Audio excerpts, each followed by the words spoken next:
स्वागत है आप सभी का भारत न्यूज में। आइए जानते हैं आज के समाचार। सूरत सिटी साइबर सेल टीम की कार्यवाही। अल्थान इलाके में एक कॉल सेंटर पर छापा मारा गया। इंस्टीट्यूट की आड़ में चलता था कॉल सेंटर। वीआईपी सर्कल के पास 4 पॉइंट में कॉल सेंटर चलाया जा रहा था। साइबर सेल ने एक महिला समेत 11 लोगों को गिरफ्तार किया। लोगों को फोन कर लोभ की योजनाएं दी जा रही थी। उनके जाल में फंसे लोगों को फोन कर केस में फंसाने की धमकी दी जाती थी। साइबर सेल ने 50 मोबाइल, लैपटॉप, कंप्यूटर जब्त किए। जांच में बड़े रैकेट का खुलासा हो सकता है। अशोक दास, भारत न्यूज, सूरत। સુરત સાયબર સેલ દ્વારા વેસુમાં 4 પોઈન્ટ કોમ્પ્લેક્સમાંથી ગઈકાલે એક learn and earn TFG service જે એક કોલ સેન્ટર પકડી પાડવામાં આવ્યું છે।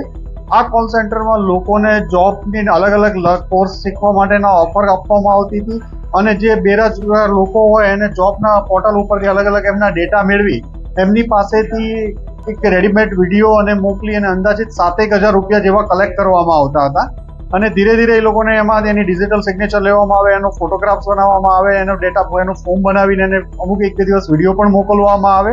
આવી રીતે એક આ ચીટિંગનું ચાલતું હતું। પછી જો 7,000 રૂપિયા મેળવ્યા પછી પણ એમને ન થાય તો આગળ એમને ગ્રાહક સુરક્ષામાં અને એની અલગ અલગ સાઇટ ઉપરની ખોટા ફોટા મોકલી 44,000 રૂપિયા જેટલું બીજા એમની પાસે વધુ માંગવામાં આવતા હતા કે જો આ નહીં આપવામાં આવે તો તમારી પાસેથી લીગલ એક્શન લેવામાં આવશે। એમ ગ્રાહક સુરક્ષાની સાઇટ ઉપર જઈ અને એક આખું એનું ફોર્મ જનરેટ કરે, એની ડિજિટલ સિગ્નેચર, એનું ફોર્મ પહેલેથી હોય તો એ બધું સાથે અપલોડ કરી અને એમને બ્લેકમેલિંગ કરી અને એમની પાસેથી પૈસા વસૂલવામાં આવતા હતા।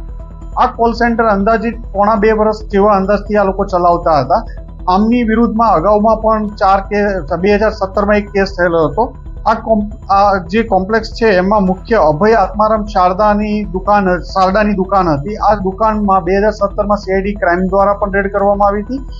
અભયની સાથે એક પ્રવીણ સુરેન્દ્રસિંહ, કિરણ મોહનભાઈ પટેલ અને મુકેશ ઓમપ્રકાશ તંબાકુવાળા 4 જણા ભેગા મળી અને આ ચલાવતા હતા। લર્ન અને અર્ન છે ત્યારે જે આ ટ્રેનિંગ ઇન્સ્ટિટ્યૂટ ખોલવામાં આવી હતી એના પ્રોપરાઇટર પ્રવીણ સુરેન્દ્રસિંહ હતા અને એને અભયે પોતાને ત્યાં રેન્ટ એગ્રીમેન્ટ કરીને ભાડે આપેલું હતું। અભય વિરુદ્ધ અગાઉ ગુનો દાખલ થયેલો હતો એટલે આ બાબતથી એમાંથી માહિતગાર હતો અને આ લોકો સાથે મળી અને આ 1.5 વર્ષથી હતા।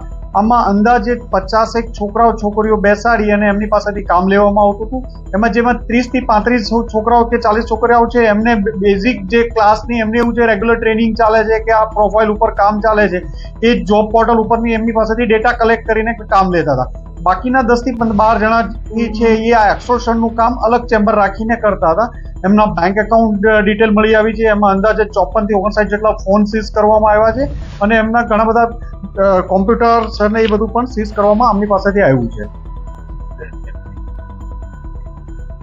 આ એક અંદાજ પ્રમાણે જોઈએ તો આ છોકરાઓ જે છે એમની પાસે 50 છોકરાઓને 9,000 રૂપિયાના હિસાબથી સેલેરી આપતા હતા। તો આમનો બેઝિક એક્સપેન્સ 6 થી 7 લાખ રૂપિયા એક મહિનાનો હોય તો આના વર્ષનો જ એક્સપેન્સ પોતાનો 1 કરોડ રૂપિયા જેવો થતો હશે। હજી એના પોર્ટલ ઉપરથી, એના ડેટા ઉપરથી, બેંક ટ્રાન્ઝેક્શન આ બધા ઉપરથી અંદાજે કેટલા માણસોનો ડેટા છે એ મળી આવશે। એના iCloud ઉપર એનો ડેટા રાખવામાં આવતો હતો, ફોન ઉપર એના પર જે એક્સટોર્શન છે એ ફોન ઉપર ચાલતું હતું।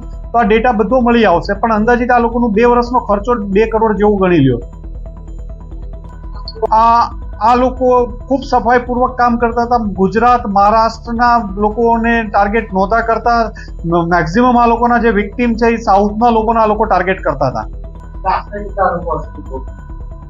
એનો ચોક્કસ આંકડો નહીં કહી શકાય પણ આ લોકો એક માનો કે આ લોકોનો 2 કરોડ રૂપિયા જેવો તો 2 વર્ષનો એક્સપેન્સ છે અને એક માણસ પાસેથી મિનિમમ આ લોકો 7,000 રૂપિયા જેવું લેતા હતા તો આ આંકડો હજારોની સંખ્યામાં જઈ શકે છે।